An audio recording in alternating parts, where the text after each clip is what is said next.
Shalom Bapak Ibu. Shalom. Shalom.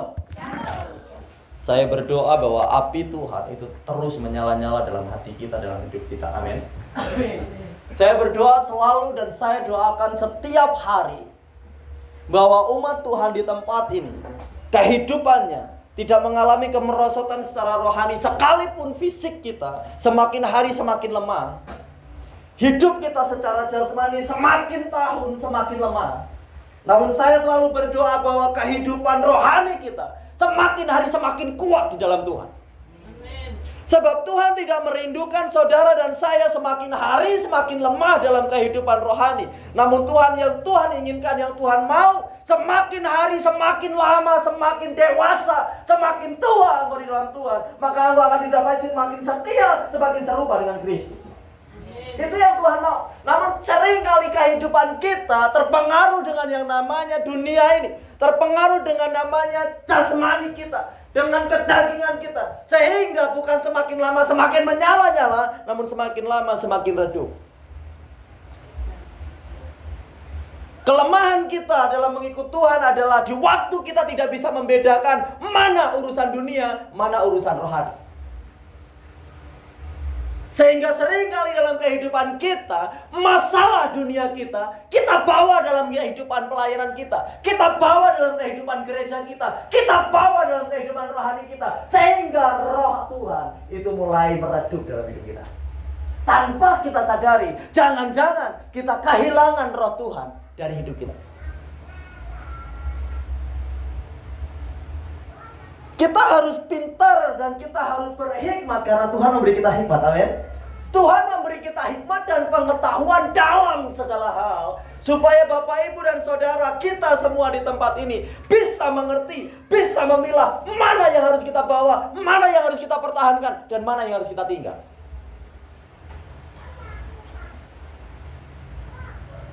Saya berbicara hari ini bukan berbicara sama Bapak Ibu saja, tapi juga saya berbicara tentang saya dan keluarga saya. Karena firman Tuhan katakan, firman adalah pedang bermata dua. Waktu firman itu dikeluarkan, itu menghadap ke depan dan menghadap ke belakang. Firman ini untuk saudara, firman ini untuk saya. Jadi saya tidak berbicara dengan sifatnya menghakimi kita, menghakimi saudara, namun saya berbicara tentang ini menghakimi tubuh daging kita sendiri. Amin. Kedagingan kita semua sedang dihakimi oleh firman Tuhan, supaya kita kembali kepada jalurnya Tuhan, kita mengerti pada maunya Tuhan, apa yang Tuhan mau dan apa yang harus kita tinggalkan dalam kehidupan ini. Bapak Ibu, seringkali dalam kehidupan saya berserta dengan istri, setiap kali ada masalah, namanya manusia pasti juga bertengkar. Dan seringkali kita sebagai hamba Tuhan diuji oleh masalah. Itu waktu kapan? Waktu mau pelayanan. Pas hari mau pelayanan, pas hari itu juga ada masalah. Pas sedang persiapan mau pelayanan, hari itu juga setan bermasalah. Setan bikin masalah sama kita. Pas hari mau pelayanan, di hari itu juga hati kita sedang diuji. Seringkali tanpa kita sadar, waktu pekerjaan Roh Kudus sedang mau bekerja luar biasa, ternyata di situ setan juga bekerja luar biasa supaya pekerjaan Roh Kudus itu gagal.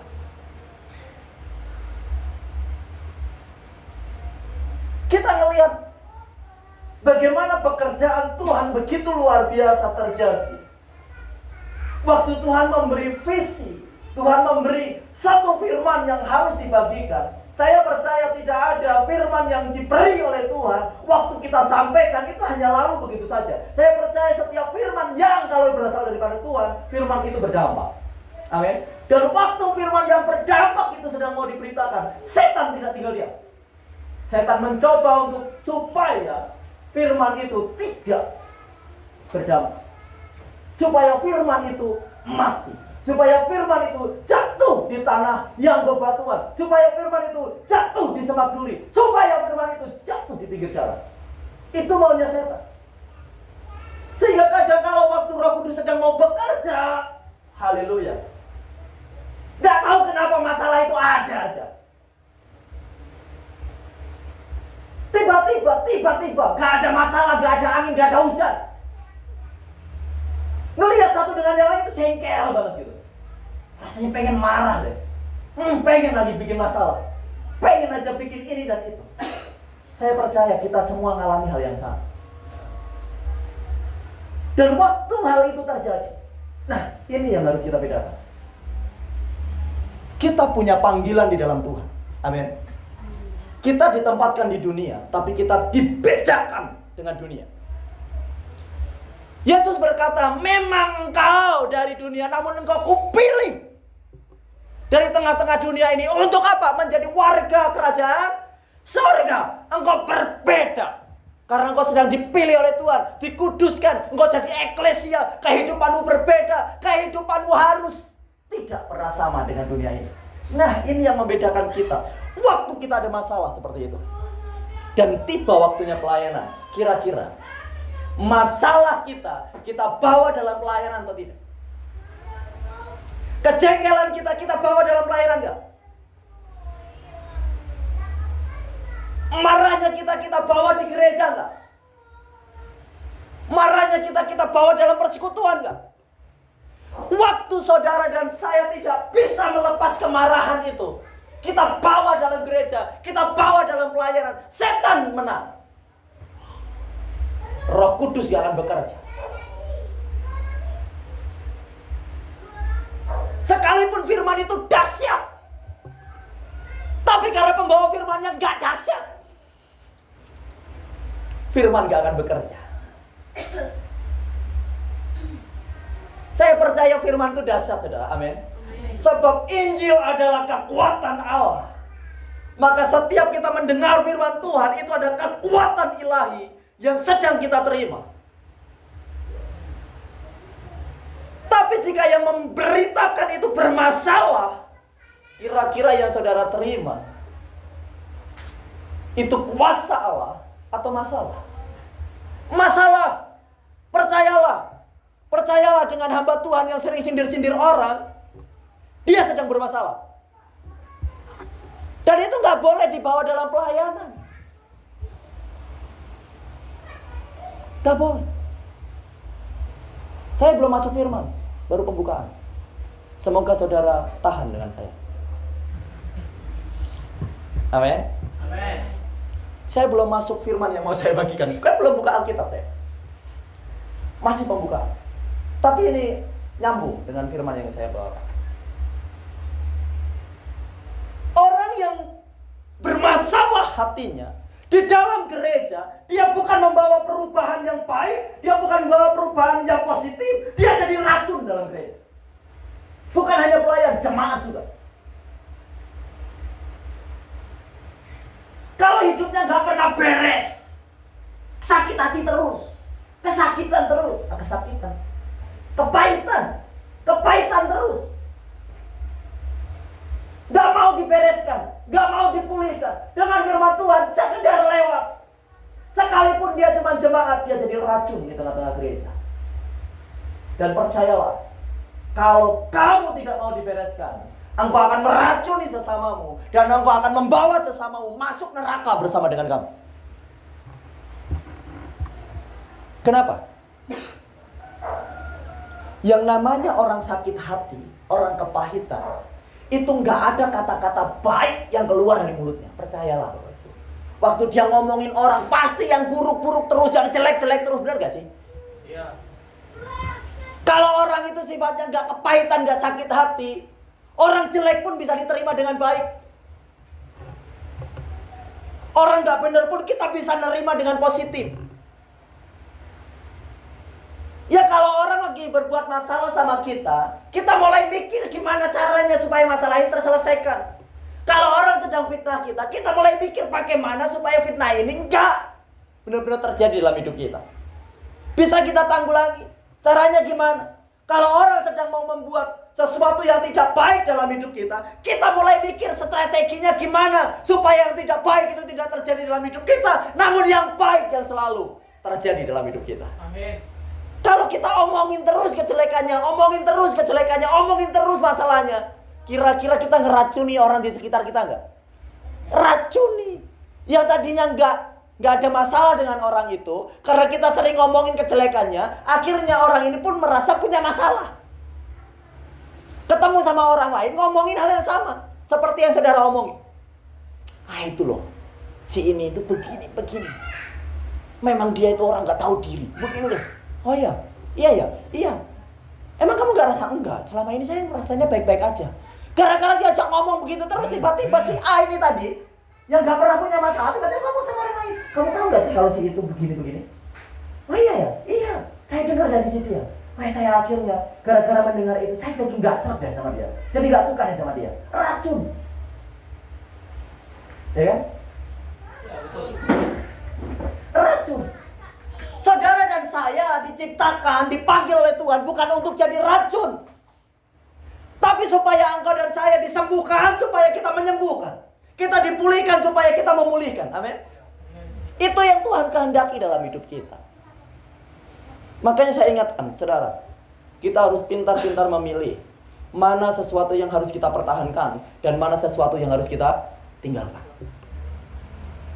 Ada hal-hal yang harus saudara pegang teguh, tapi ada hal-hal yang saudara nggak boleh pegang, harus dilepas. Yang dipegang teguh apa? Kebenaran. Yang dilepas apa? Kedagingan. Seringkali kita itu melakukan agenda kita mengatasnamakan iman.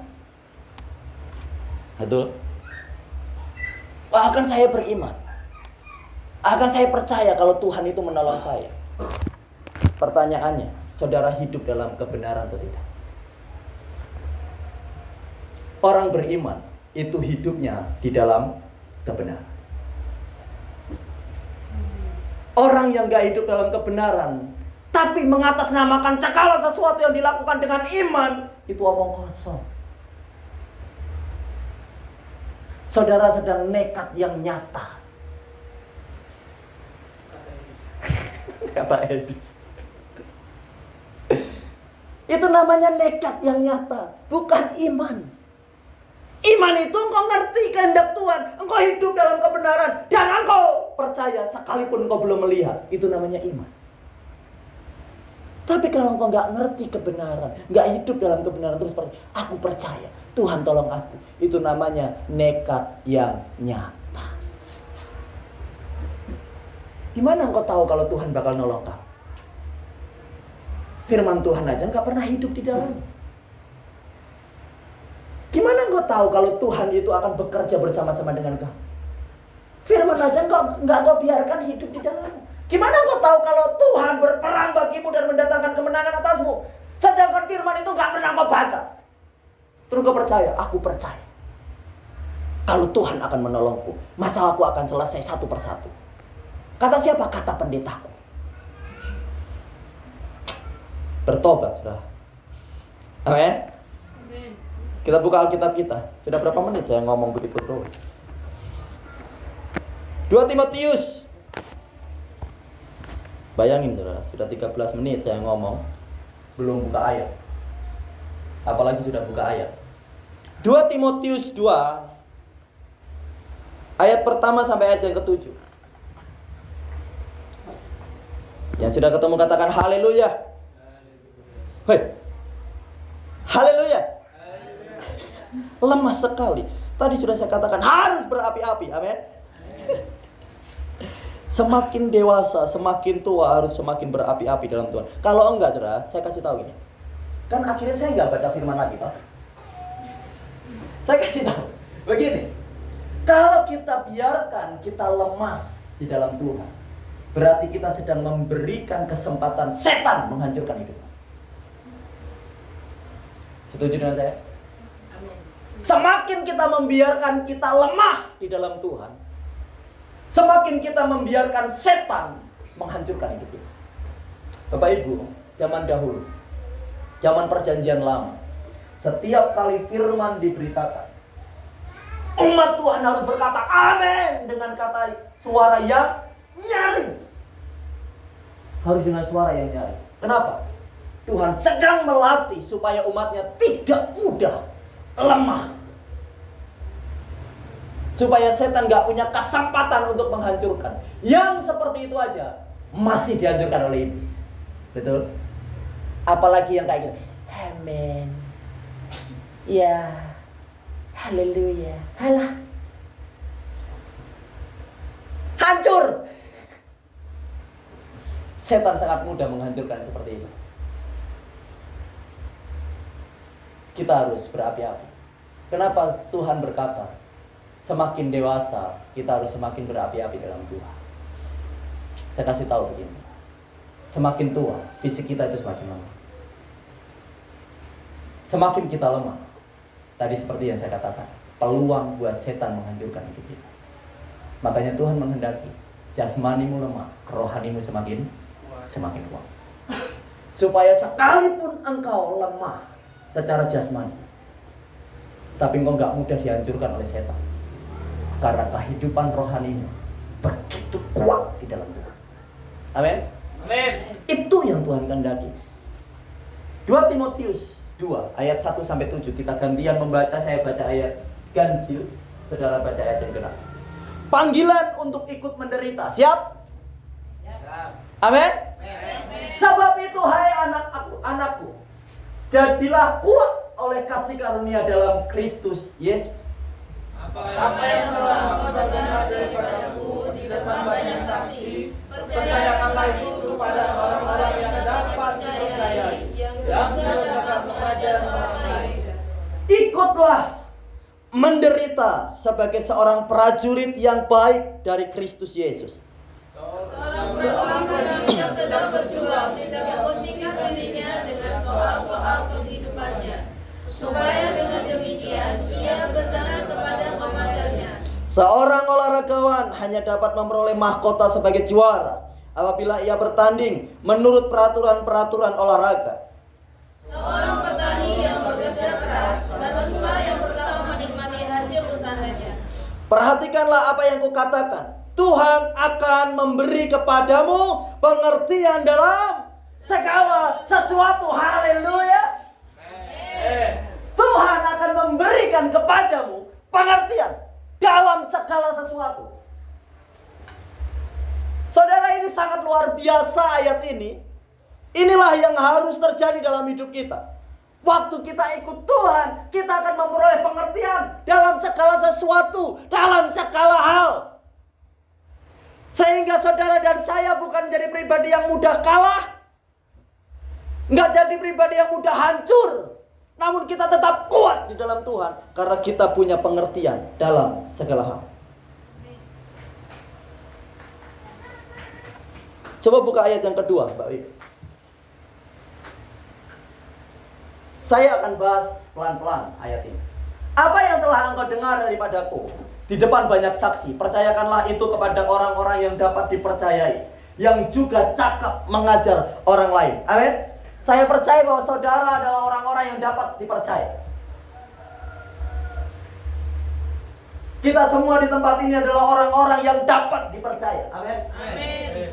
Saya berdoa bahwa saudara bukan hanya orang percaya, namun saudara adalah orang yang dapat dipercaya. Sehingga firman ini terjadi dalam kehidupan kita. Engkau mendengar dan engkau orang yang dipercaya, dan engkau menjadi orang yang cakap mengajar.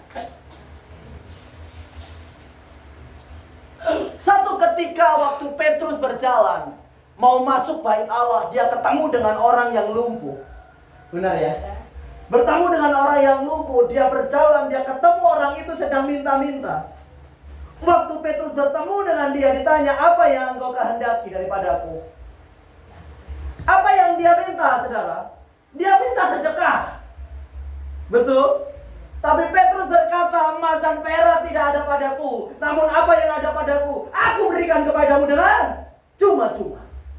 Demi nama Yesus, bangunlah. Saya mau berkata begini, saudara dan saya, waktu kita ikut Tuhan, kita diberi pengertian dalam segala hal. Bayar nggak? Gratis, saudara. Amin. Engkau diberi kuasa gratis atau bayar, saudara? Engkau diberi Roh Kudus gratis atau bayar, saudara? Engkau harus mau berbagi dengan sesamamu. Karena apa yang kau terima itu cuma-cuma supaya engkau juga cakap mengajar. Makanya kalau engkau punya ilmu, jangan sulit berbagi. Jangan malas berbagi. Kalau engkau malas berbagi, berdosa, saya katakan. Kenapa? Karena tidak mengikuti perintah Tuhan. Ini firman Tuhan. Supaya kita apa? Diajar supaya apa? Cakap mengajar. Banyak orang kalau punya ilmu itu nggak mau berbagi. Apalagi pembisnis sebenarnya. Nggak mungkin dong ilmunya dibagi-bagikan sama orang secara gratis. Nanti banyak orang menyaingi dia. Buka bisnis yang sama, yang hampir mirip. Kemudian bangkrutlah dia. Kan seperti itu cara pemikir pembisnis, pengusaha, ya. Tapi kita ini bukan pengusaha di dunia. Kita ini pengusaha kerajaan surga.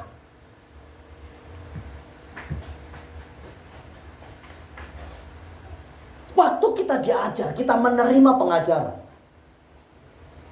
Tuhan itu mau supaya engkau itu bisa dipercaya. Dan engkau juga cakap mengajar. Bukan berdiam diri. Bukan kalau ada teman kita nggak tahu, kita biarkan aja, terserah. Mau apa? Mati-mati sudah. Nggak bisa gitu, saudara.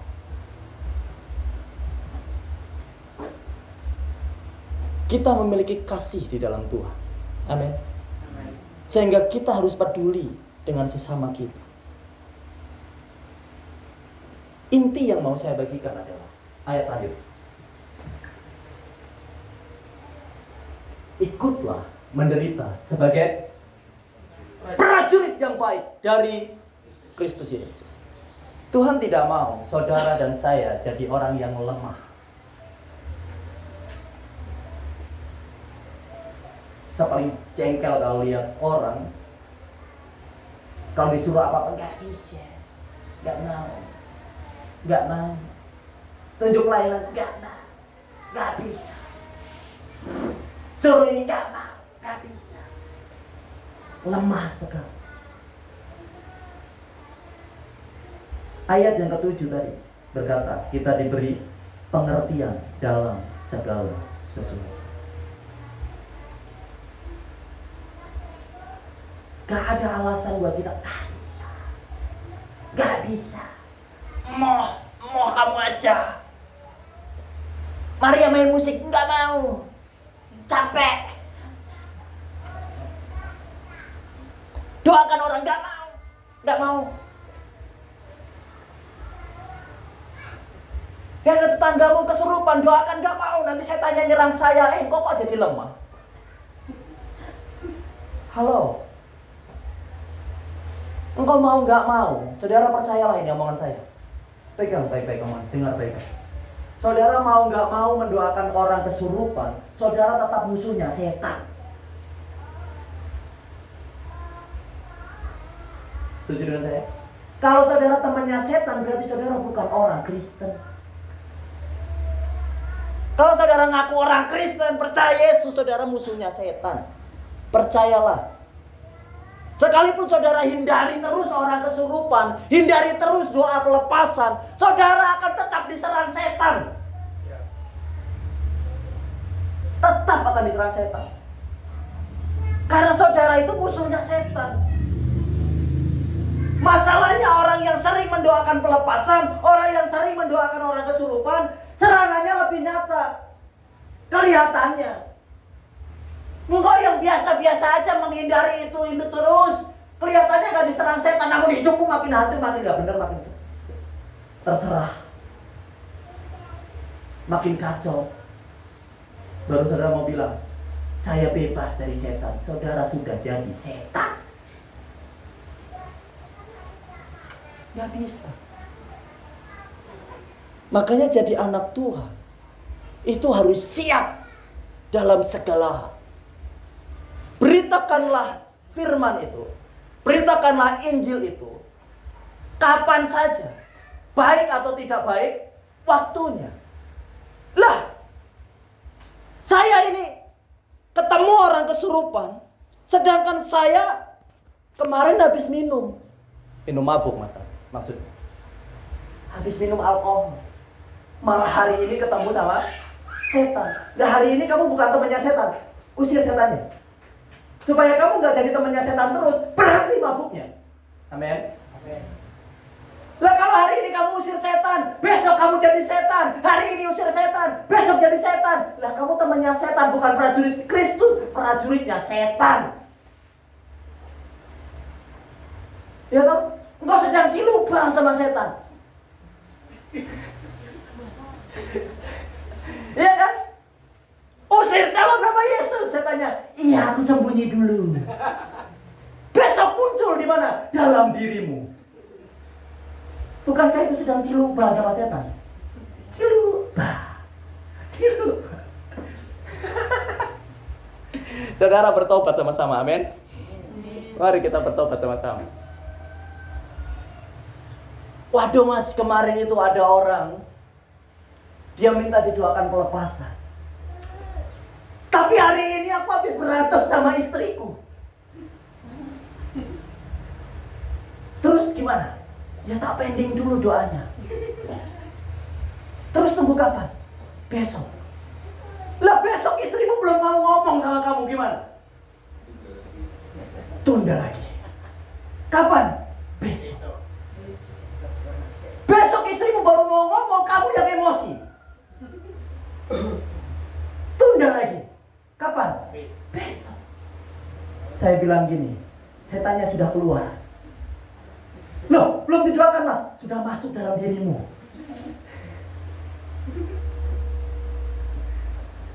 Kamu sedang dipermainkan sama setan. Makanya kita harus belajar. Kita jadi prajurit yang baik dari Kristus. Prajurit yang baik itu seperti apa? Ayat yang keempat. Seorang prajurit yang sedang berjuang, tidak memusingkan dirinya dengan soal-soal penghidupannya, supaya dengan demikian ia berkenan kepada komandannya. Seorang prajurit yang baik selalu mencari perkenanan kehendak Tuannya. Amin. Seorang prajurit yang baik di dalam Tuhan adalah orang yang selalu mencari perkenanan Tuhan, mencari kebenaran, hidup di dalam kebenaran, hidup di dalam kekudusan, dan menjadi semakin serupa dengan Tuhan. Itu prajurit yang baik.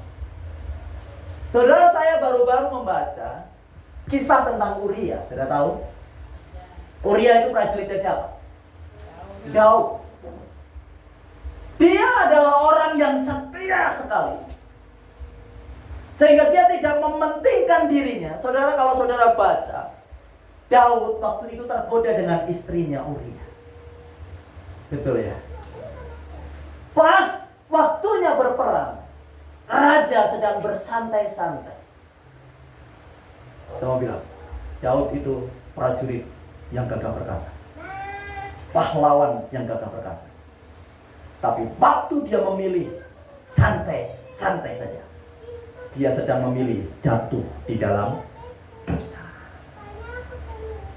Waktu engkau dipanggil oleh Tuhan, engkau dipanggil menjadi pelayan Tuhan, engkau dipanggil jadi umat Tuhan, engkau dipanggil menjadi prajurit Tuhan, dan engkau memilih santai-santai, engkau sedang memilih jatuh di dalam dosa. Waktu Daud nyantai tidak ikut perang, tiba-tiba dia waktu berjalan-jalan melihat keseksian Betseba. Betseba menggoda enggak? Enggak. Tapi Daud tergoda.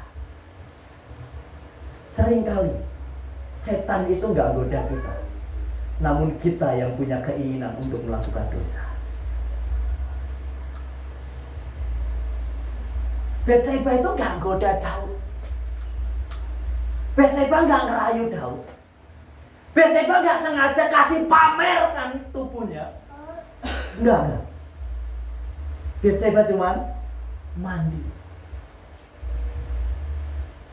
Dia nggak dengan sengaja memamerkan tubuhnya di depan Daud.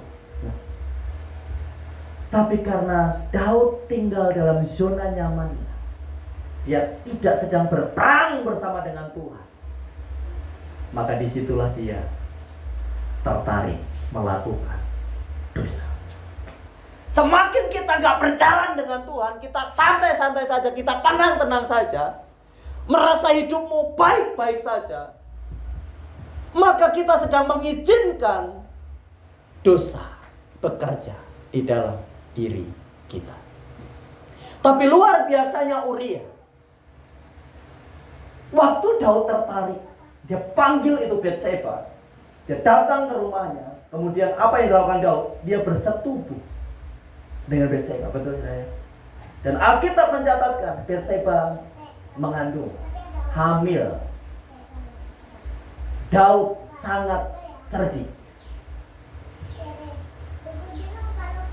Nih, orang yang diurapi, waktu dia tidak berjalan bersama Tuhan, dia akan tetap menjadi pribadi yang cerdik. Tapi cerdiknya ditunggangi oleh iblis. Dia sangat cerdik, dia tahu strategi bagaimana supaya dia tetap kelihatan baik, supaya dia tetap kelihatan benar. Strategi perang, strategi apa? Dia sudah kuasai. Sejak dia menjadi pribadi yang diurapi oleh Tuhan, disertai oleh Tuhan, sehingga waktu dia tahu dia sedang menghamili Betseba, dia panggil Uria supaya Uria balik, supaya Uria pulang. Dia berkata sama Uria, kamu boleh pulang ke rumahmu. Dengan tujuan apa? Supaya Uria tidur dengan Betseba, sehingga tidak ketahuan bahwa benih yang di dalam Betseba itu anaknya Daud. Itu maksudnya. Tapi Uria adalah prajurit yang baik, prajurit yang setia, prajurit yang luar biasa. Dia mengerti akan panggilannya, dia tahu akan posisinya, dia tahu akan apa yang harus dikerjakannya. Dia nggak pulang. Dia tahu pada masa itu masa perang. Prajurit itu kalau masa perang nggak boleh santai. Amin. Dia harus tahu apa yang harus dia kerjakan. Dia harus siap siaga. Dia jaga Daud. Dia jaga kerajaan. Dia nggak mau tidur, nggak mau senang-senang, nggak mau nyantai-nyantai. Padahal dia punya kesempatan buat tidur dengan istrinya. Dia punya kesempatan untuk melakukan hal-hal yang duniawi. Tapi dia tidak kerjakan itu. Dia ngerti, ini waktunya perang. Waktunya aku tetap berjaga. Waktunya aku tetap siaga. Waktunya aku tetap melakukan tugasku dan tidak melalaikannya. Amin. Dia tidak melalaikan tugasnya. Dia tidak melalaikan panggilannya. Dia tahu, dia mengerti apa yang harus dikerjakan sesuai dengan panggilannya, sesuai dengan posisinya. Bapak Ibu Saudara, hari-hari ini masa peperangan yang luar biasa. Kita sedang memasuki hari-hari yang terakhir. Sekalipun banyak orang ngomong gak percaya bahwa ini itu saat-saat yang terakhir, tapi saya katakan ini hari-hari terakhir. Kedatangan anak manusia, kedatangan Yesus kedua kali sudah sangat dekat. Dan ini waktu peperangan yang luar biasa. Setan tahu bahwa keselamatan itu benar-benar akan terwujudkan. Kemenangan bagi orang-orang percaya itu akan segera terjadi. Dan setan bekerja sekuat-kuatnya, segiat-giatnya. Dia mencoba, Alkitab katakan, penyesatan akan terus terjadi. Bahkan jika memungkinkan, orang-orang benar juga disesatkan. Ini peperangan yang luar biasa. Saudara harus paham, saudara harus ngerti. Ini bukan waktunya kau santai-santai saja. Ini waktunya kau berperang. Musuhmu bukan darah dan daging. Musuhmu adalah roh-roh di udara. Penguasa-penguasa, setan-setan yang tidak kelihatan. Ini musuh kita. Saudara lengah tidak berdoa, habis.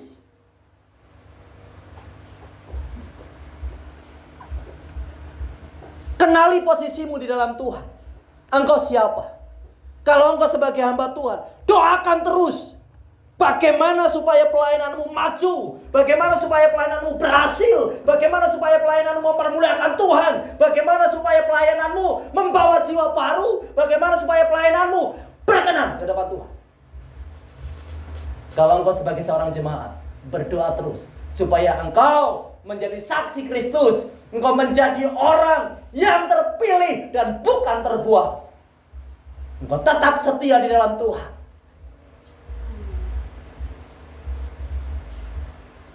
Kita harus berperang terus lah. Ini bukan waktunya kita santai-santai. Ini waktunya supaya hidup kita membawa lawatan dari sorga. Amin. Ini waktunya supaya orang-orang yang ketemu dengan kita ngalamin Tuhan. Ini waktunya supaya orang-orang yang berjumpa dengan kita ngalami pemulihan dari Tuhan. Ini bukan waktunya kita santai-santai. Ini bukan waktunya kita ambil keputusan, aku mau duduk sejenak, aku mau santai sejenak, aku mau melihat sejenak. Biarlah pelayananku berjalan seperti ini aja dulu. Biarlah apa yang aku kerjakan seperti ini aja dulu. Engkau akan terlambat.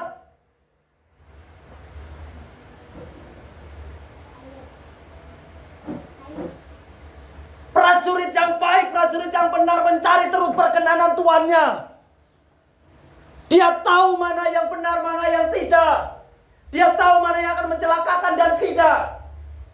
Dia siap sedia. Dia mengerti betul posisinya sebagai seorang prajurit. Dia tidak memusingkan dirinya dengan persoalan-persoalan kehidupannya. Dia tidak memusingkan itu.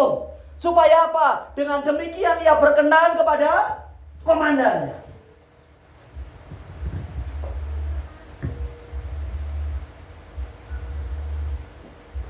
Banyak hal yang ingin saya kerjakan, saudara. Banyak hal. Istri saya saksinya. Banyak hal yang ingin saya kerjakan. Saya ingin kerja ini, saya ingin begini, saya ingin begitu.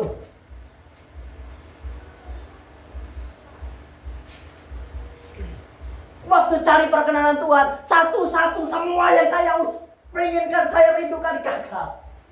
Nggak ada satupun yang terjadi. Nggak ada satupun. Namun makin hari kita makin dibawa Tuhan berdoa. Kita makin dibawa Tuhan untuk memerangi dunia-dunia yang jahat ini. Memerangi roh-roh jahat ini. Supaya kita tidak makin lemah. Namun kita tetap kuat di dalam Tuhan. Kita semakin dibawa melihat betapa rusaknya dunia. Betapa rusaknya gereja. Betapa rusaknya orang percaya. Dan ini waktunya kita dipakai oleh Tuhan untuk memulihkan semuanya. Amin. Ambil bagian. Jangan tinggal diam. Jangan tidur-tidur seperti Daud. Tapi posisikan dirimu seperti Uria yang siap sedia. Terus berjaga-jaga. Tidak memusingkan diri dengan kehidupannya. Tidak memusingkan diri dengan dunianya. Namun dia terus mencari perkenanan Tuhannya. Sekalipun itu merugikan dirinya. Dia kehilangan nyawanya. Dia juga kehilangan istrinya. Nggak ada happy ending dalam kisahnya Uria. Kisahnya sangat menderita. Kesetiaannya dibalas dengan kejahatan oleh Daud. Karena dia melihat begitu setianya Uria, begitu berjaga-jaganya Uria, dia pakai otaknya, kecerdikannya, suruh dia berperang. Taruh di barisan paling depan, di mana ada musuh yang paling berbahaya. Supaya apa? Supaya dia mati. Dia perintahkan Yoab panglimanya, mari, taruh Uria paling depan. Saya sedang memikir, Bapak Ibu, apakah Uria itu juga langsung iya saja waktu itu? Apakah dia tidak berpikir ini ke Uria, Yoab? Apakah Yoab ini tidak berpikir kalau rekannya yang selama ini membawa kemenangan dalam setiap peperangan tiba-tiba harus dikorbankan, harus dibiarkan mati? Apakah Yoab langsung iya? Saya lagi merenungkan itu. Memang Alkitab tidak menuliskan itu. Tapi sebagai sesama prajurit, mungkin berat di hatinya. Tapi itulah yang dikenan oleh tuannya, oleh komandan. Mungkin Yoab sakit melihat rekannya mati. Ini teman kerjanya yang membawa kemenangan demi Israel, untuk Israel, membawa kemenangan untuk Daud. Tapi harus dikorbankan hari itu. Mungkin Yoab merasa sakit, tapi itulah yang dikenan oleh komandannya. Itu yang dikenan oleh tuannya. Sehingga itu yang dikerjakan oleh mereka. Matilah Uria. Uria tahu bahwa apa yang dihadapinya ini tidak mudah. Musuh yang di depannya lebih kuat, lebih hebat. Tapi karena Tuhannya berkata, dia harus di depan, maka Uria ada di barisan paling depan. Saudara, saya tahu hari-hari ini mungkin hidup kita nggak mudah. Amin. Dalam kehidupan kita itu nggak mudah.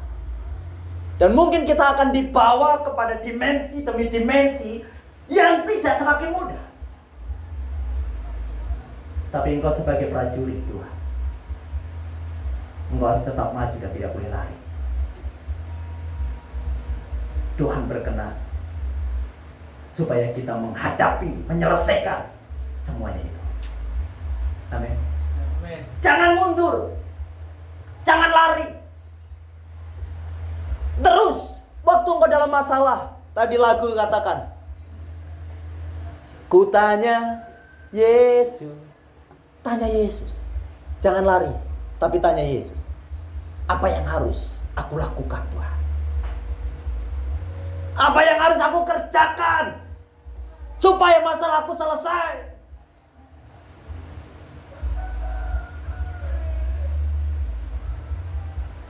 Tuhan kita bukan Tuhan yang tuli. Amin. Tuhan kita bukan Tuhan yang mati. Dia Allah yang hidup. Waktu kita berseru kepadanya, Tuhan, dia mendengar. Dan dia bisa menjawab kita.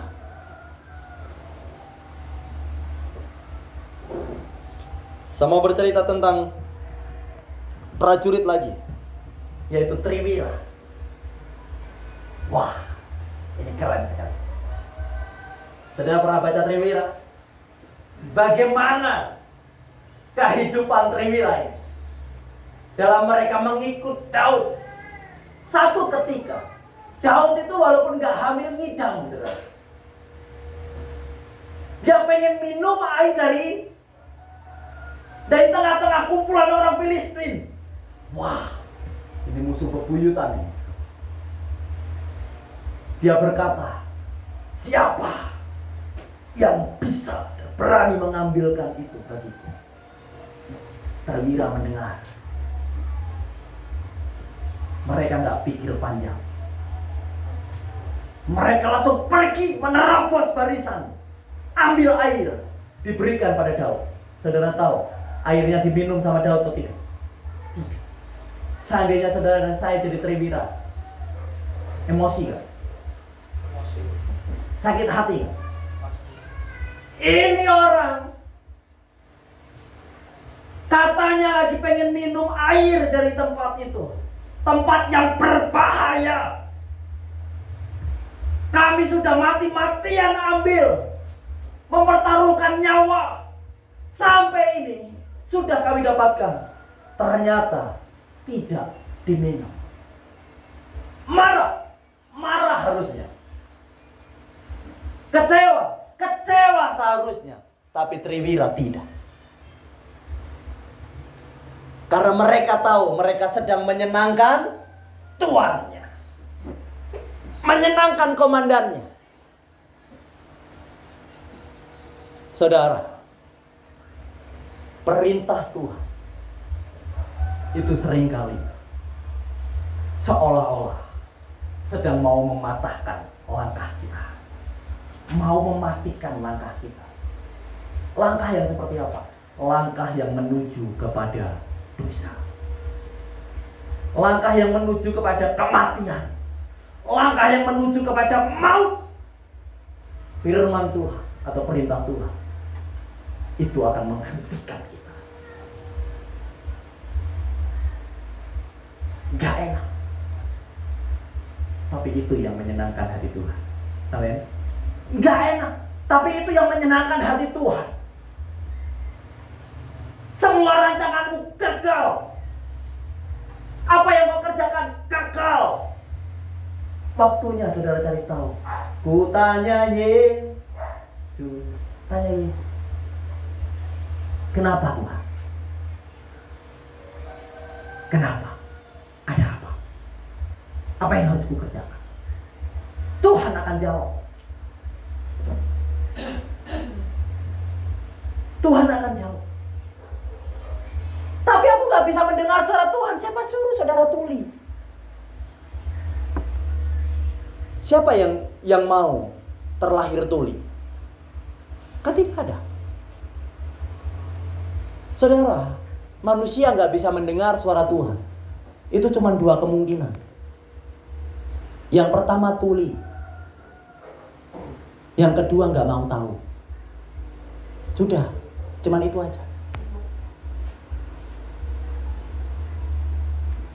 Kalau sampai sekarang kita di sini tidak bisa mendengar suara Tuhan, nah renungkan hidupmu.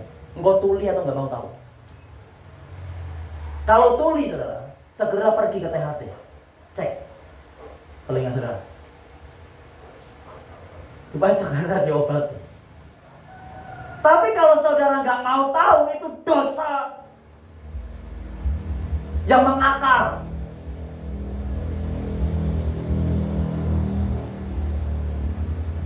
Coba begini, kenapa saya kasih dua ini? Saya dari tadi khotbah, dari setengah jam tadi yang lalu, saya ngomong sama saudara.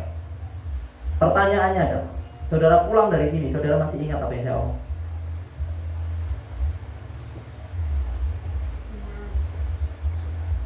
Mungkin hari ini masih ingat, besok saudara masih ingat. Ditanya, tadi khotbahnya apa? Nggak tahu. Banyak gak orang di gereja seperti itu? Ya. Dia tuli atau enggak? Enggak tuli. Tapi kenapa enggak tahu? Enggak mau tahu. Nah begitu waktu Tuhan mau ngomong sama kita, engkau tuli atau engkau enggak mau tahu?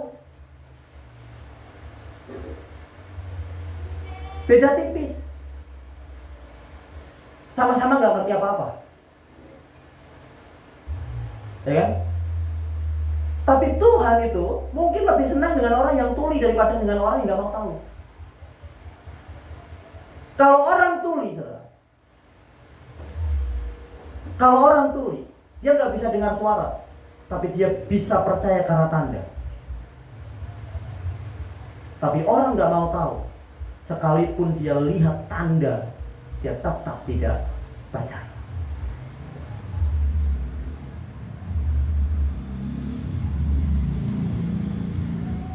Jadi kita menjadi seorang prajurit, jangan menjadi seorang prajurit yang tuli, dan jangan menjadi seorang prajurit yang tidak mau tahu. Latih terus. Makanya tadi coba saudara cek, saudara punya telinga. Jangan-jangan tuli. Nah kalau tuli segera pergi ke THT.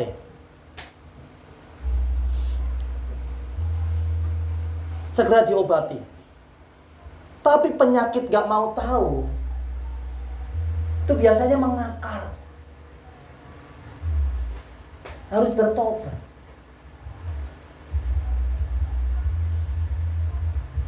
Orang yang nggak mau tahu itu susah ditegur, susah dinasehati. Nah, prajurit kalau nggak mau tahu, berarti dia prajurit yang mau cepat mati. Sehingga banyak orang Kristen, orang percaya, mereka nggak punya iman sama sekali, nggak punya iman. Makanya saya sering katakan, orang Kristen, orang percaya dengan orang beriman itu kayaknya sama. Orang Kristen sama orang beriman itu kayaknya sama, tapi nggak sama.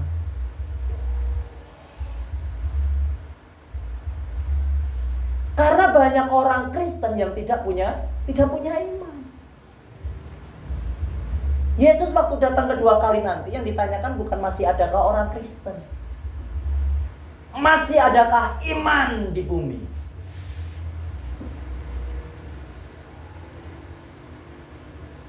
Karena ada orang Kristen, kalau ada masalah larinya bukan ke Tuhan, ke dukun. Ada nggak? Banyak. Beriman mereka. Ayo, siapa berani bilang beriman? Jangan kompromi. Jika iya katakan iya, jika tidak katakan tidak. Kita harus berani jujur bahwa orang seperti ini tidak beriman, tidak punya iman. Tidak punya iman. Saudara tahu nggak? Ini kebenaran firman Tuhan. Jika saudara dan saya punya iman sebesar biji sesawi saja, saudara dan saya bisa memindah gunung. Saudara percaya itu? Percaya. Kita harus percaya itu. Sehingga engkau akan terus mempraktekkan apa yang namanya iman di dalam dirimu. Sampai engkau benar-benar melihat gunung itu berpindah. Kalau itu sudah saudara anggap nggak mungkin, maka segala sesuatu pun saudara akan berkata tidak mungkin.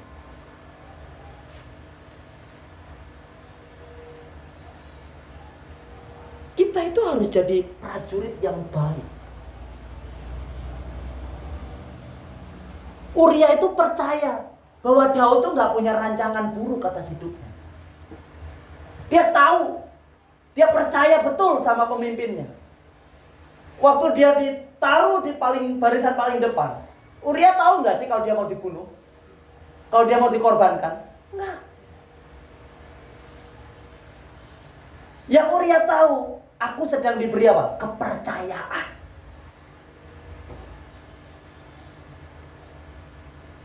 Kepercayaan. Kita harusnya seperti itu. Harus begitu.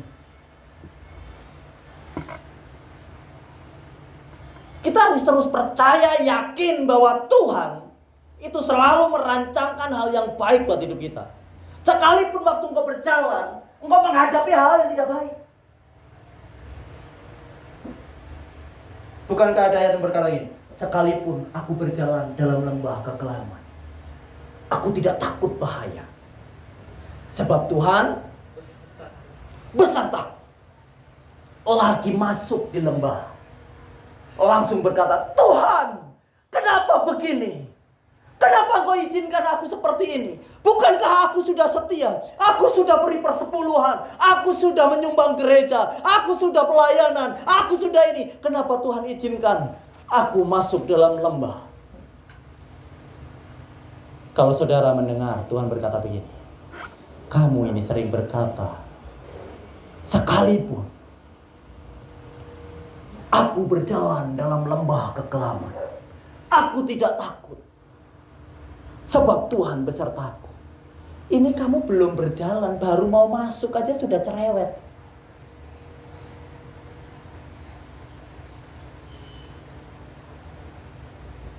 Saudara, seringkali waktu masalah itu datang dalam hidup kita,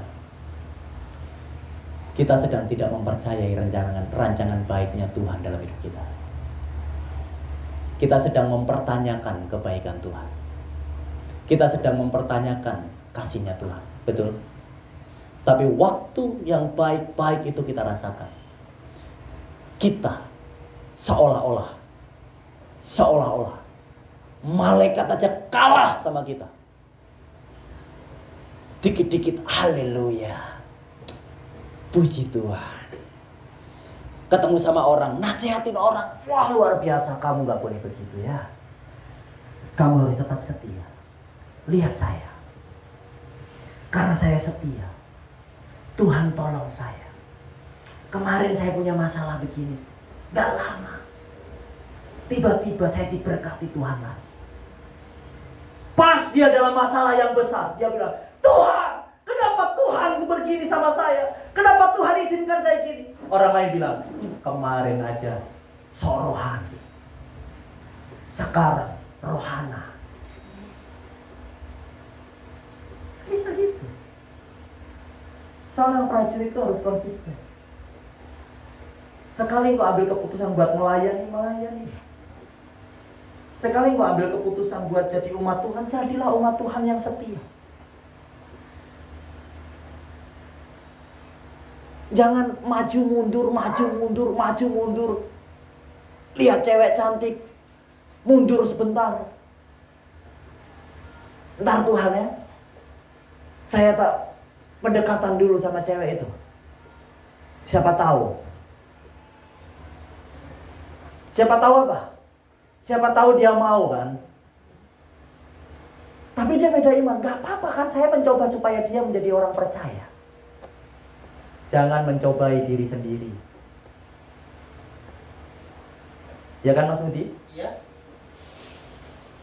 Jangankan yang cantik, yang gak cantik aja bisa menarik kita. Yang gak cantik aja bisa buat kita hilang, apalagi yang cantik. Makanya jangan pernah mencobai diri sendiri. Kalau tahu itu bahaya, jangan maju. Orang bijak tahu bahaya, tidak masuk dalam bahaya. Amin. Dia akan menghindarinya. Akan tanya sama Tuhan, Tuhan, ini bahaya. Kalau Tuhan yang berbicara, aku mengutusmu seperti domba di tengah-tengah serigala, maka berjalanlah sekalipun di lembah kekelaman. Jika itu bersama dengan Tuhan, Tuhan adalah gembala yang baik. Dia tidak akan pernah membiarkan kita. Amin. Tapi kalau Tuhan gak nyuruh, gak usah sok-sokan mau jadi nabinya Tuhan. Kan kadang kita mengangkat diri sebagai nabi, saudara. Ya kan?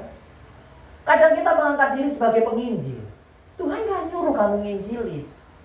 Tuhan gak nyuruh kamu jadi penasehatnya orang-orang di luar sana. Apalagi jadi penasehatnya cewek-cewek, yang cowok-cowok. Ya kan? Kadang cowok itu begini, saudara. Ini kadang cowok ini, penyakit cowok. Kalau melayani cewek itu semangat.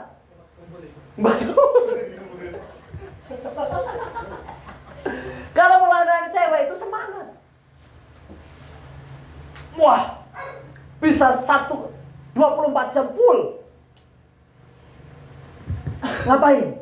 Lagi sharing firman, Mas. Sama siapa? Teman saya. Kenapa? Kayaknya dia sedang kebingungan dengan kepercayaan lama. Ini saya mau teguhkan imannya supaya dia percaya sama Yesus. Laki-laki atau perempuan? Perempuan. Hati-hati. Gak apa-apa Mas, saya sudah punya istri, aman. Hati-hati. Aman. Istri saya tahu kok. Hati-hati.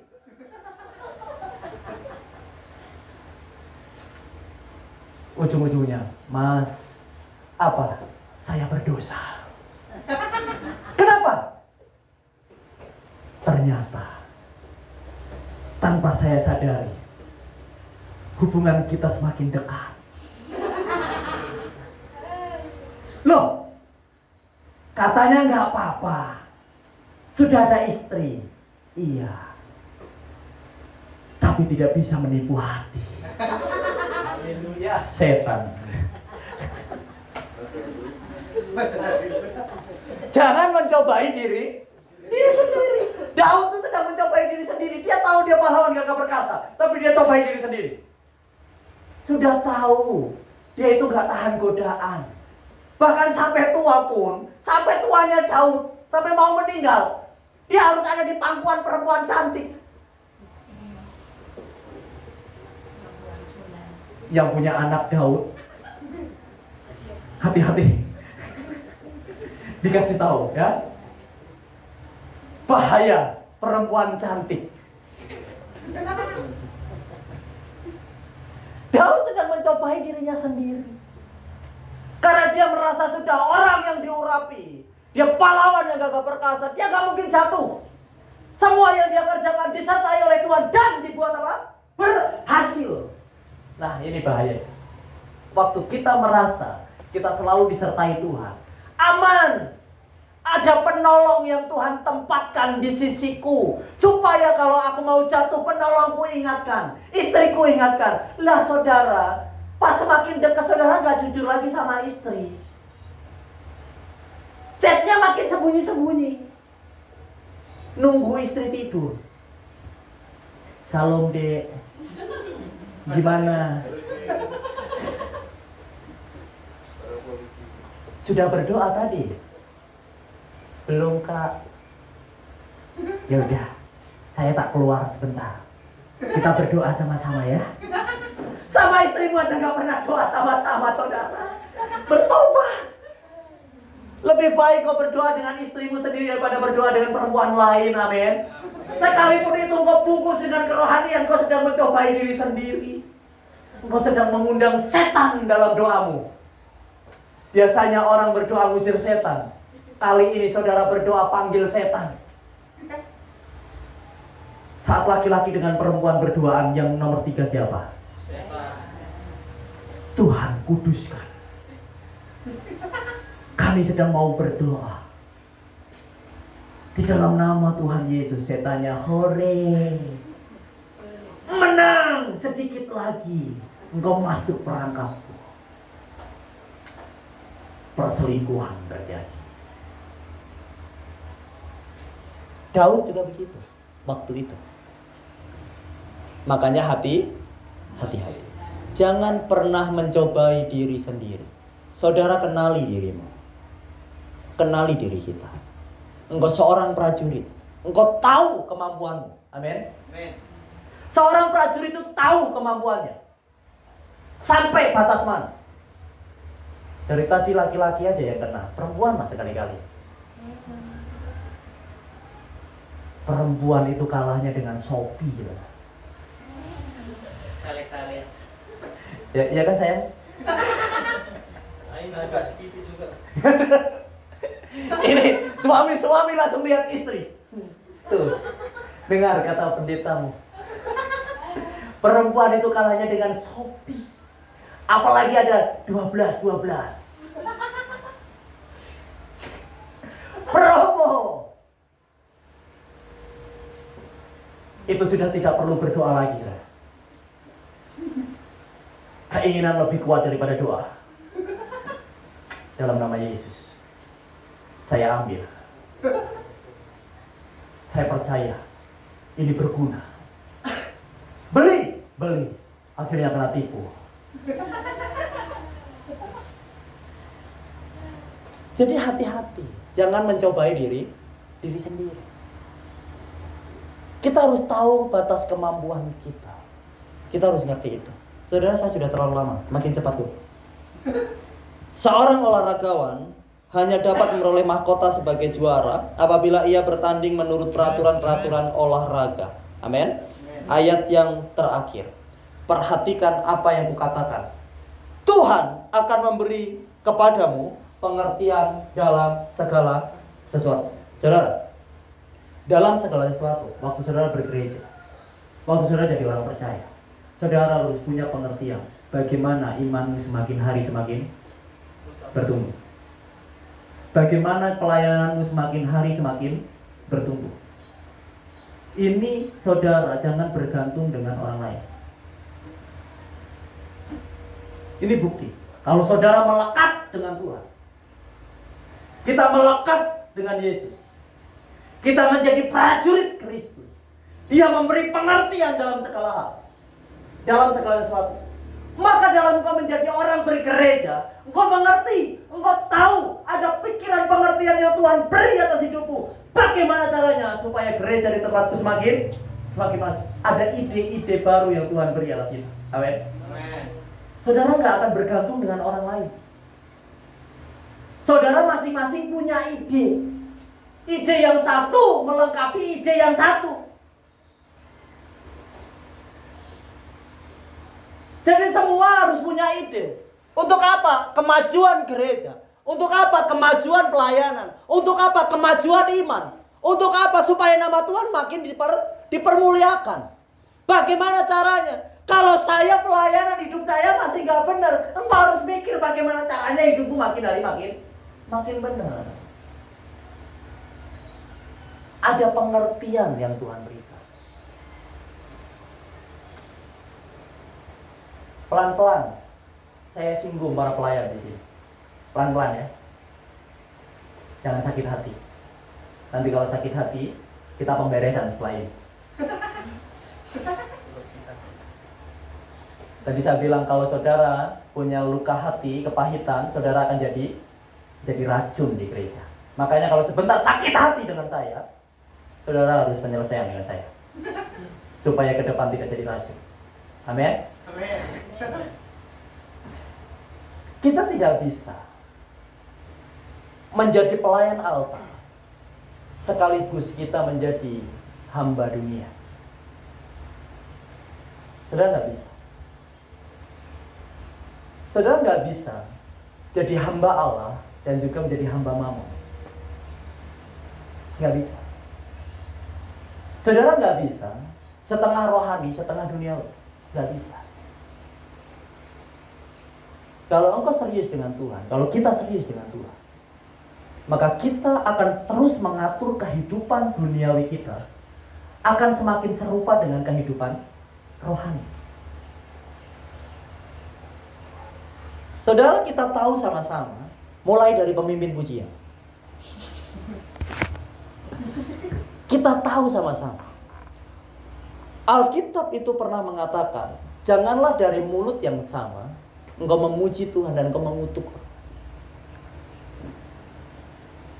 Tapi seringkali itu terjadi di dalam gereja, di dalam pelayan-pelayan gereja. Saudara masih betah dengan saya kan? Amin. Amin.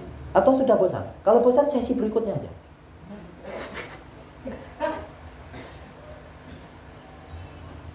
Banyak pemimpin pujian, banyak pelayan Tuhan di dalam gereja begitu dahsyat pujiannya, begitu luar biasa perkataannya. Tapi waktu keluar dari gereja, dia kembali pada kehidupan yang lama, dia kembali dalam duniawinya, sehingga tidak menjadi berkat bagi banyak orang. Ayo, saya tahu di antara kita ini adalah pindahan dari gereja. Pasti saudara pernah melihat. Kalau saudara nggak bisa lihat di gereja ini karena sekarang sudah jadi malaikat semua. Saudara masih bisa lihat contoh dari gereja lama saudara. Setiap hari Minggu bawa pujian. Haleluya. Setan gemetar saudara. Haleluya. Malaikat sudah nggak kebagian nyanyi. Haleluya. Haleluya. Hebat ya? Mantap. Berkata saudara percayalah bahwa di tengah-tengah kita ada Tuhan. Tuhan hadir. Hari ini Tuhan sedang mau menyembuhkan kita, sedang mau memulihkan kita, sehingga hidup kita tidak akan pernah sama lagi. Kita akan menjadi pribadi yang berbeda. Kita dikuduskan oleh Tuhan. Haleluya. Haleluya. Pemimpin pujian ini. Mari kita bersorak-sorai demi nama Tuhan, tepuk tangan. Seolah-olah dia menjadi pribadi yang sedang mengajari banyak orang untuk mempermuliakan nama. Jadi motivator. Waktu keluar dari gereja, ketemu dengan kelompok lama. Saudara tahu apa yang dikatakan? ngomongin jeleknya orang. Anjing, babi, kucing, ayam, apa semua keluar dari mulutnya. Jadi berkat. Pelayanan saudara mau maju? Gak bakal. Gereja saudara akan diberkati? Enggak. Hidup saudara akan diberkati? Enggak. Saya katakan enggak. Lebih baik orang yang nggak tahu apa-apa daripada orang yang sudah pelayanan tapi hidupnya tidak mau benar di hadapan Tuhan. Lebih susah. Orang yang sudah mengerti tapi dia pura-pura nggak ngerti, itu akan lebih susah hidupnya. Makanya waktu kita dipanggil oleh Tuhan untuk menjadi seorang pelayan, itu adalah satu kehormatan yang Tuhan berikan buat hidup kita. Dan kita harus menghargai itu. Saudara gini, saya mau bilang gini. Saudara dan saya, kita itu anak-anak raja, amin. Anak raja itu dilihat dari apanya? Waktu saudara keluar di luar sana, penampilannya, betul? Cara hidupnya, betul? Gak mungkin anak raja penampilannya kayak orang yang tinggal di bawah kolong jembatan. Mungkin gak? Gak mungkin. Anak raja itu pasti berpendidikan, kan begitu ya? Biasanya. Namanya di kerajaan. Pasti diajar, dididik. Walaupun gak lulusan S1. Lulusan ST, gak apa-apa. Tapi karena dia sering dididik, diajar, dinasehati, ditegur, diarahkan, dia punya pengetahuan. Sehingga cara berbicara, cara bertindak, cara ambil keputusan, itu juga harus tampil beda. Tapi mas, kumpulanku itu orang-orang yang suka ngomongin orang lain. Kan gak mungkin kalau aku duduk di tengah-tengah mereka, kemudian saya gak ikut seperti mereka. Mungkin. Siapa bilang gak mungkin? Mungkin. Saudara, kita itu disebut terang dunia. Amin. Terang waktu kumpul sama gelap jadi gelap atau jadi terang? Dia akan tetap jadi terang. Bahkan dia akan menerangi kegelapan itu. Waktu saudara kumpul sama orang-orang gak benar, saudara mungkin gak untuk menjadi tidak benar? Mungkin. Tapi saudara mungkin gak untuk tetap hidup benar? Mungkin. Saudara mungkin saja menjadi pribadi yang tidak benar seperti mereka, tapi mungkin juga saudara untuk tetap hidup benar. Memang ada perkataan pergaulan yang tidak baik, itu akan merubah, merusak. Tapi bukan berarti kita harus menghindari mereka. Kita harus hadir sebagai terang. Apalagi seorang pelayan. Nanti saya kasih tahu, ini saya baru ngomong dasarnya aja. Kemudian pemain musik. Ini sama-sama. Jangan karena engkau hanya sekedar pemain musik, maka engkau bisa seenaknya saja. Ah kan saya cuma main musik, nggak ada yang perhatikan saya. Nggak bisa gitu. Kita tahu waktu Daud main kecapi, apa yang terjadi? Kuasa Tuhan bekerja.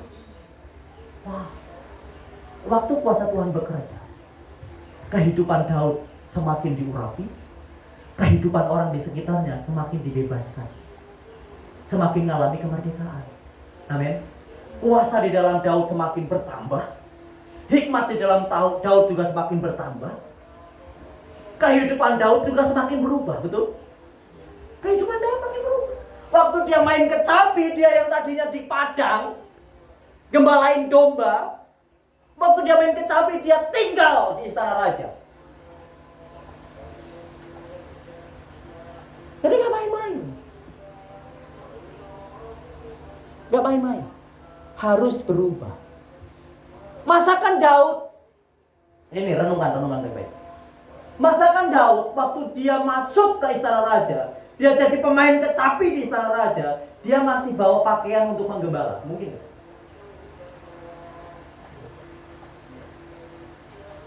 Berubah gak dia? Berubah. Dia perlakukan orang-orang di istana seperti perlakukan kambing domba gak? Enggak. Dia berubah.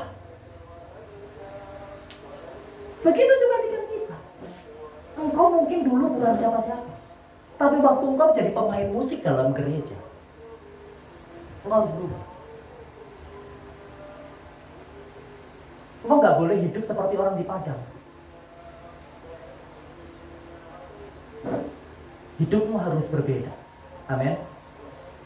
Tunjukkan bahwa engkau adalah orang-orang yang tinggal di istana raja.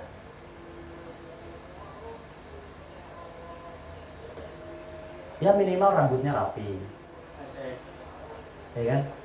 Pakaiannya, pelan-pelan cara bicaranya, pelan-pelan apa yang dilakukannya, ya kan? Pelan-pelan segala keputusannya. Berubah, makin berubah. Berikutnya pembawa firman.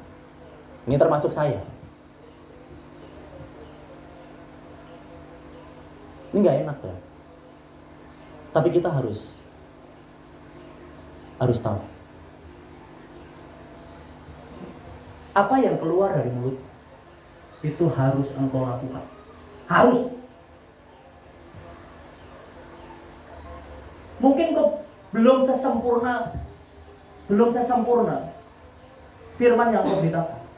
Tapi engkau punya tanggung jawab. Engkau harus melakukan itu dalam hidup. Engkau bukan cuma motivator. Engkau figur. Yang apa? Menjadi teladan bagi banyak orang. Banyak orang ngomong, saling mengasihi, saling membantu, ya, saling mensupport, tapi nggak melakukan. Saling peduli, tapi dia sendiri nggak peduli. Ada nggak seperti itu? Ada. Banyak atau sedikit? Banyak.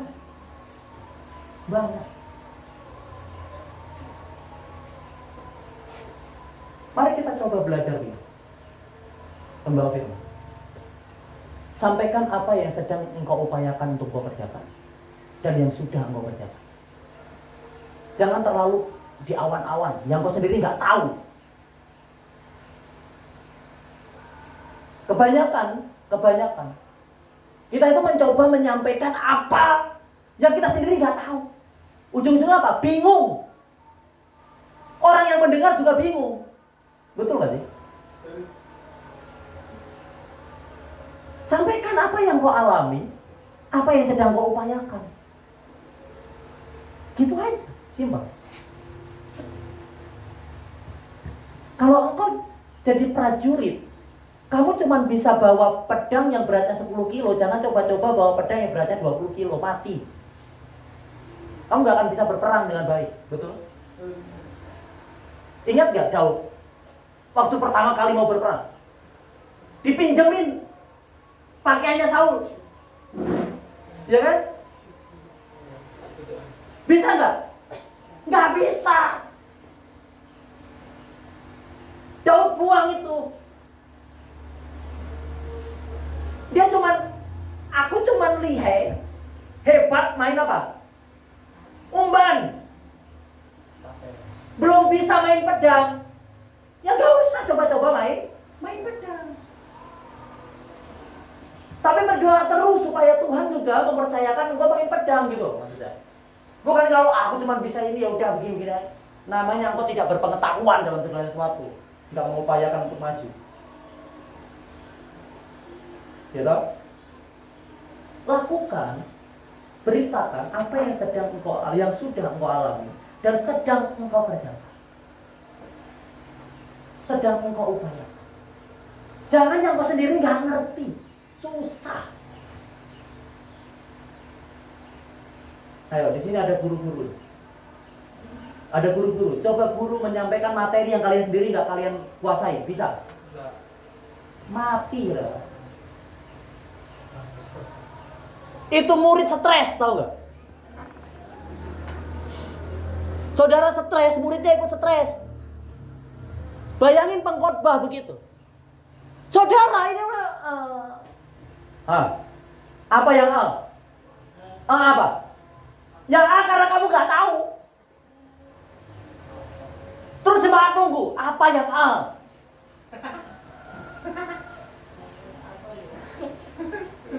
Akhirnya kembali lagi. Ya, seperti yang saya sampaikan tadi. Lah ngapain ada A tadi? Ngerti maksud saya? Jadi, sampaikan aja yang engkau mengerti, yang engkau pahami.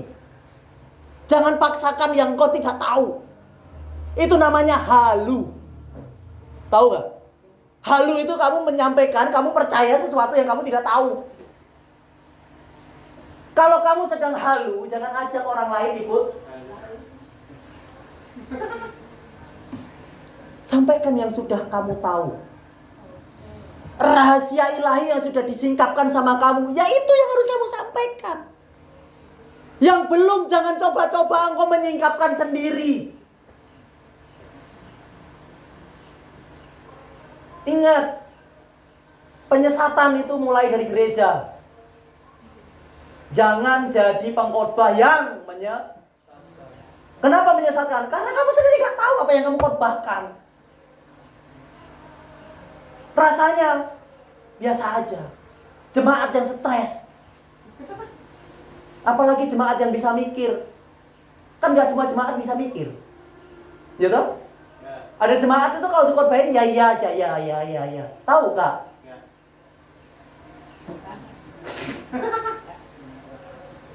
Tapi ada jemaat yang kritis. Ya kan? Loh kok gini? Kemarin begini kok sekarang gini? Makanya hati-hati. Kalau apa yang kau sampaikan adalah yang Tuhan singkapkan dalam hidupmu, pengajaranmu itu nggak bertentangan. Dari yang kemarin dengan yang sekarang, dari yang bulan lalu dengan yang bulan ini, nggak akan bertentangan. Karena pewahyuan itu sifatnya nggak mungkin bertentangan. Ngerti maksud saya? Nah kalau bertentangan itu berarti kamu wahyunya, bukan kamu dapat pewahyuan. Begitu. Nah, ini poin pentingnya. Pemain musik, pengkhotbah, pembawa pujian, jangan merasa bahwa masing-masing hidup kalian dalam melayani itu memiliki posisi yang berbeda. Kalian punya tugas yang sama, kalian berdiri dalam mimbar yang sama, kalian berdiri dalam altar yang sama, kalian punya tanggung jawab yang sama. Jangan merasa, aku pengkhotbah, aku yang paling hebat, aku yang paling, nggak bisa. Dan kita nggak bisa ngomong, aku kan cuma pemimpin pujian. Ya biar pengkhotbah aja lah yang nggak bisa. Aku kan cuma pemain musik, biar pengkhotbah aja yang nggak bisa. Kalian punya tanggung jawab yang sama, dituntut dengan tuntutan yang sama di hadapan Tuhan. Kalian sama. Hanya fungsi kalian yang berbeda. Hanya fungsinya yang berbeda. Jadi kita nggak bisa masing-masing merasa aku paling hebat. Oh ini kok cuma begini. Kamu kan cuma gitu. Yang harus jaga kekudusan kan hanya pengkhotbah, nggak bisa. Pemain musik juga harus jaga kekudusan. WL juga harus jaga kekudusan. Karena kalian berdiri dalam altar yang sama, mezbah yang sama. Saudara tahu imam sama Lewi bedanya apa? Bedanya apa? Tugasnya toh. Imam tugasnya apa? Masuk ke ruang maha kudus. Lewi apa ya? Mengatur barang-barang kudus. Sekali mereka nggak kudus, mati nggak? Mati. Sama-sama mati. Imam masuk dalam ruang maha kudus, nggak kudus, mati nggak? Mati. Lewi pegang barang kudus, kalau dia nggak kudus, mati nggak? Mati. Sama. Makanya kita jangan pernah membedakan antara pembawa pujian, pengkhotbah, pemain musik, gak bisa. Kita sama-sama prajurit di hadapan Tuhan. Amin. Kita sesama-sama prajurit di hadapan Tuhan. Kita harus pikirkan sama-sama bagaimana kita membawa kemajuan di dalam pelayanan kita. Biarin aja lah, ini aja. Yang urusan musik, ya biar pemusik aja yang mikir. Pemain musik aja yang mikir gimana permainan musiknya itu bisa bagus. Gak bisa gitu. Harus sama-sama mikir.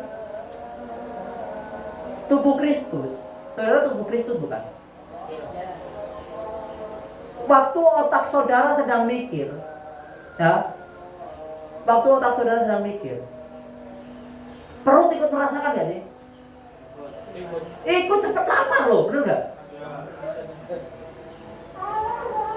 Telinga ikut merasakan gak? Ikut. Ada orang ngomong sedikit emosi gak? Emosi. Itu telingamu atau hidungmu yang bikin emosi? Nah, padahal yang mikir apa? Makanya kemajuan pelayanan itu pikir bersama.